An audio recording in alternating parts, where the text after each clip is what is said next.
नमस्कार, मैं हूँ Ruchi Sharma. Virtual digital assets pressure में बनी हुई है क्योंकि मिडिल ईस्ट में जियोपॉलिटिकल टेंशंस और लंबे समय तक उच्च इंटरेस्ट रेट ने जोखिम भरी एसेट के लिए निवेशकों की भूख को कम कर दिया है। बिटकॉइन मार्केट कैप के हिसाब से सबसे बड़ी क्रिप्टो करेंसी $64,000 के स्तर के करीब मंडरा रही थी। क्रिप्टो करेंसी का IC15 इंडेक्स 5.6% नीचे 78,500 पॉइंट्स पर ट्रेड कर रहा था। इस बीच इजराइल द्वारा जवाबी कार्रवाई की तैयारी की चर्चा और यूएस इंटरेस्ट रेट्स के लंबे समय तक ऊंचे रहने की उम्मीद से बिटकॉइन की कीमत में उतार चढ़ाव आएगा। दिलचस्प बात यह है कि मार्केट की अस्थिरता और बिटकॉइन के हार्विंग को लेकर अनिश्चितता तथा मिडिल ईस्ट में जियोपॉलिटिकल टेंशन के कारण बिटकॉइन का वीकली आउटफ्लो $126 मिलियन था। कॉइनशेयर्स की रिपोर्ट से पता चलता है कि बिटकॉइन का ठंडा इनफ्लो निवेशकों की भागीदारी में कमी का संकेत देता है, जो मार्केट में कुछ हद तक आशंका को दर्शाता है। आगे बढ़ते हुए मार्केट वैल्यू के हिसाब से सबसे बड़ी क्रिप्टो करेंसी बिटकॉइन ने हफ्ते की शुरुआत सकारात्मक रुख के साथ की, क्योंकि हांगकांग के अधिकारियों द्वारा बिटकॉइन एक्सचेंज ट्रेडेड फंड को मंजूरी देने की चर्चा ने उत्साह भर दिया। हालांकि ईरान इजराइल के बीच बढ़ते तनाव ने निवेशकों को सोने जैसे सेफ हेवन एसेट की ओर आकर्षित किया। इस बीच यूके सरकार 2023 के मध्य तक स्टेबल कॉइन्स और स्टेकिंग एक्सचेंज और कस्टडी जैसी विभिन्न क्रिप्टो एक्टिविटीज को कवर करने वाला कानून पेश करने की योजना बना रही है। इनोवेट फाइनेंस ग्लोबल में इकोनॉमिक सेक्रेटरी बिन अफोलामी ने कहा, अब हम अपने शासन के लिए अंतिम प्रस्तावों को लागू करने के लिए कानून बनाने की दिशा में तेजी से काम कर रहे हैं। अन्य समाचारों में centralize crypto currency trading OKX ने एक्स लेयर का पब्लिक मिनट पेश किया, जो इथेरियम पर आधारित एक जीरो नॉलेज लेयर 2 नेटवर्क है जो पॉलीगॉन चेन डेवलपमेंट किट का उपयोग करता है। एक्सचेंज ने खुलासा किया कि एक्स लेयर इसका इथेरियम लेयर 2 स्केलिंग नेटवर्क अब क्रिप्टो करेंसी यूजर्स को इथेरियम के मिनट की तुलना में सस्ता और फास्टर ट्रांजैक्शन प्रदान करने वाला नवीनतम ब्लॉकचेन है। Global crypto currency market cap पिछले 24 घंटों में 5% कम होकर $2.3 ट्रिलियन के स्तर पर थी। हालांकि कुल ट्रेडिंग वॉल्यूम 4% घटकर $112 बिलियन हो गई। आगे बढ़ते हुए कैट इन अ डॉग्स वर्ल्ड ने अपनी स्थापना के बाद से पहले हफ्ते में 439% की वृद्धि देखी, जो मार्च के आखिरी दिन में अब तक के उच्चतम स्तर पर पहुंच गई है। पिछले 24 घंटों में फीलाइन करेंसी में 88% की वृद्धि हुई। इसके अलावा सोलाना डेवलपर्स ने ब्लॉकचेन पर नेटवर्क की भीड़ को संबोधित करने के लिए मिनट वैलिडेटर्स के लिए एक नए सॉफ्टवेयर अपडेट की सिफारिश की है। V1.17.31 रिलीज, जिसमें एनहांसमेंट्स शामिल हैं, प्लान्ड अपडेट्स की सीरीज में पहला है। दिलचस्प बात यह है कि US securities and exchange commission के वेल्स नोटिस के बाद यूनिस्वैप लैब्स ने 0.25% का नया स्वैप फी पेश किया है, जो 10 अप्रैल से प्रभावी है। ये फीस विभिन्न ट्रेडिंग पेयर्स पर लागू होती है, जिसमें स्टेबल कॉइन और रैप टोकन्स पेयर के लिए कुछ अपवाद है। प्रमुख एवरेजेस के लिए एक दिन की गिरावट के बाद अमेरिकी स्टॉक फ्यूचर्स में गिरावट का ट्रेड हुआ। Dow Jones industrial average futures 0.1% कम हुआ। S&P 500 फ्यूचर्स और Nasdaq 100 फ्यूचर्स में 0.2% की गिरावट के साथ ट्रेड हुआ। बिटकॉइन 5.2% की गिरावट के साथ $63,140 पर ट्रेड कर रही थी। इथेरियम समान समय अवधि में 5.7% की गिरावट के साथ $3,080 पर ट्रेड कर रहा था। बाइनेंस BNB 7% की गिरावट के साथ $573 पर ट्रेड कर रहा था।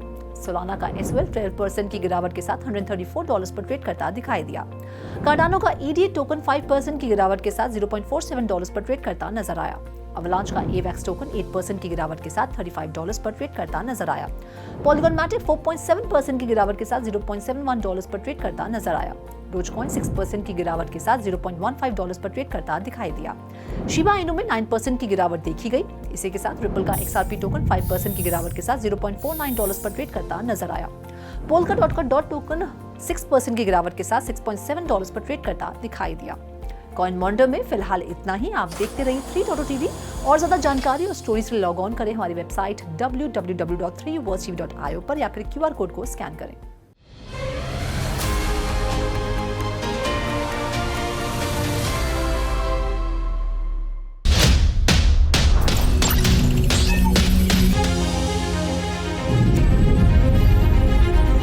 With 3.TV, stay connected with the world of blockchain.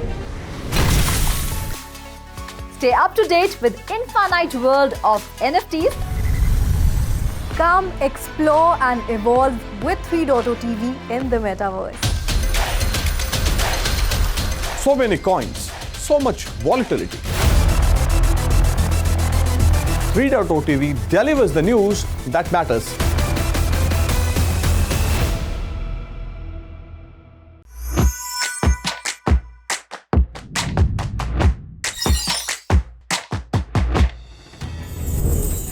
Bitcoin's weekly inflow decreased to $126 million due to market volatility and uncertainty surrounding the halving of Bitcoin and geopolitical tensions in the Middle East. This led to a significant drop in Bitcoin's price, causing it to plummet to a low of $61,600. Major altcoins accelerated the correction across the cryptocurrency market. CoinShares report revealed that Bitcoin cooling inflow indicates a retreat in investor participation, reflecting a degree of apprehension in the market. Ethereum, on the other hand, continued to face challenges, marking its fifth consecutive week of outflows, with $29 million exiting the market. Regional disparities were evident in the crypto investment trends, with the US witnessing the largest outflows totaling $145 million, followed closely by Switzerland and Canada. Germany emerged as a notable expectation, capitalizing on recent price weakness as an opportunity for investment. A significant amount of 390.8 million XRP tokens was transferred to Bithumb, South Korea's second largest exchange, in a significant move within the crypto market.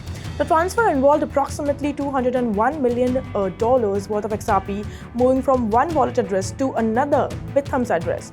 The sender's address is linked to Bithumb, having been activated over 4 years ago. The recipient address now holds 553 million XRP, a significant increase from the nominal balance of 19 XRP. This move coincides with XRP becoming one of the top 3 tokens traded on Bithumb, capturing 7.4% of the exchange's total turnover of $941 million. This transaction coincides with recent market fluctuations, with XRP's price bottoming out at $0.4 before experiencing a notable recovery. Market participants are keen to observe how XRP's price will evolve in the coming days, as it could impact market dynamics and investor sentiment. Uniswap Labs has introduced a new swap fee of 0.25% effective from April 10. Following the disclosure of a Wells notice from the US Securities and Exchange Commission, the fee applies to a wide range of trading pairs, with some expectations for stablecoin and wrapped token pairs. Users can bypass the fee by using alternative interfaces not developed by Uniswap Labs. The fee was introduced in mid-October last year as part of Uniswap's sustainable growth strategy. The Uniswap community responded dividendly to the introduction of these fees, with some supporting the decision for sustainability and others dissatisfied with the additional cost. The interface fee is separate from the Uniswap protocol fee switch, and Uniswap Labs previously proposed distributing swap fee income to holders of its native Uni token. The Uni token's price dropped by 34% over the past week due to the SEC's legal threat and the overall crypto market trend.